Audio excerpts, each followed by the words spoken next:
میں نے یہ اکاؤنٹ سارے پڑھے ہیں، وہ جو کیمین آئی لینڈ کی کمپنی ہے اس کی عارف نقوی کی، اس میں کوئی $2.2 ملین ہے، یو ایس سے بھی کوئی ٹوٹل ملا لیں تو کوئی $5 ملین وہاں سے آیا ہوا ہے، کچھ روپوں میں بھی اس طرح کی فنڈنگ آئی ہوئی ہے۔ لیکن یہ سارا پیسہ جمع کر کے میں ایک طرف رکھ دوں تو 190 ملین پاؤنڈ جو آپ نے وہ ریاض ملک والا دیا ہوا ہے، وہ پتہ نہیں کیا کیا ہوا ہے، کہاں دیا ہوا ہے اور کس کو دیا ہوا ہے، سپریم کورٹ میں جمع کرا دیا ہوا ہے، اس پہ آج تک آپ نے مجھے کچھ نہیں کر کے دیا۔ لاسٹ ٹائم یو پرومس کہ میں آپ کو بتاؤں گا ایک ہفتے کے اندر، آپ نے کچھ نہیں بتایا۔ دیکھیں گزارش ہے کہ میں نے کچھ نہیں کیا ہے، یہ وہ پیسے تھے جو عمران خان نے اور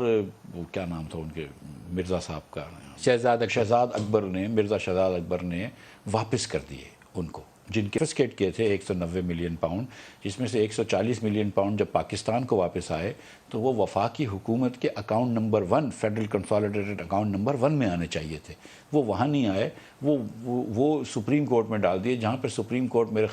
خیال سے جو ملک ریاض کے اوپر جو 460 ارب روپے کا فائن لگا تھا اس اکاؤنٹ میں ڈال دیے۔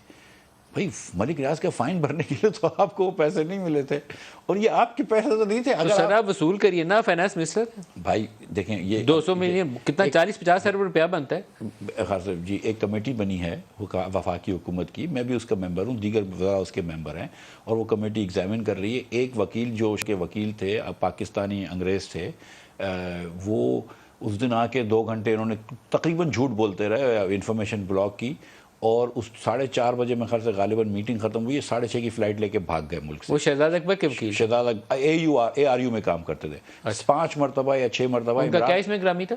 ضیاء، بیرسٹر ضیاء کر کے 6 مرتبہ شاید وہ لندن گئے تھے عمران خان کے اپروول سے 2019 میں یہ نیگوسیشن کرنے میں۔ ان سے پوچھا کہ بھئی آپ کا کیا کام تھا، تو وہ بتا نہیں پاتے تھے کہ بھئی میں کیوں گیا تھا، بولتے نہیں ایسے ہی چلا گیا تھا، ایجنڈا کوئی نہیں تھا، بھئی آپ کیوں جا کے بیٹھتے تھے NCA کے ساتھ، نیشنل کرائم ایجنسی کے ساتھ۔ اب عمران خان صاحب جو ہے وہ جب سب کو یہ کہتے ہیں کہ سب کے اوپر چوری کا الزام لگاتے ہیں، سب کے اوپر بدعنوانی کا الزام لگاتے ہیں، تو بڑی باتیں ہوئی ہیں۔ دیکھیں وہ ایک بڑی بات ہوئی کہ یہ ریکارڈنگ سچی ہے یا جھوٹی ہے، میں سوال اتنا سا ہے، ریکارڈنگ میں جو بھی بات تھی اس کو چھوڑ دیں، کیا خان صاحب کی بیگم نے کسی سے انگوٹھی گفٹ میں لی ہے؟ سیدھی بات ہے، وہ ہاں بول دیں یا نہ بول دیں۔ آپ کے خیال میں؟ وہ نہیں، میرا خیال نہیں ہے نا، میری بیگم تو نہیں ہے، خان کی بیگم ہے، خان بتا دے کہ بھئی وہ میری بیگم نے کسی سے لیا ہوتا تو میں پوچھ سکتا کہ نہیں میری بیگم نے، جب میں انگوٹھیوں کا اکثر اوقات نہیں پتا ہوتا ہے، اس لیے نہیں کسی ایسے آدمی سے جس سے میرا تعلق ہے کام کا، بزنس کا، میرے گھر والوں نے کسی سے کوئی گفٹ نہیں لیا، میں تو یہ کھل کے کہہ سکتا ہوں، یہ بھی کہہ دیں کہ یار نہیں اس نے کوئی گفٹ نہیں لیا، جھوٹ بات ہے، ختم ہو جاتی بات۔ آپ یہ نہیں کہہ سکتے،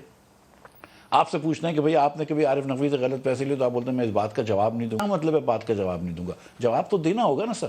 ہم جب اس حکومت کے عہدے پہ رہتے ہیں تو جواب تو دینا ہوگا۔ خان صاحب کو یہ بتا دینا چاہیے کہ ہم نے کوئی زیور گفٹ میں نہیں لیے۔ آپ نے اگر 13-14 مرتبہ ایک آدمی کو جو کہ ECL پہ ہو پرمیشن دی ہو،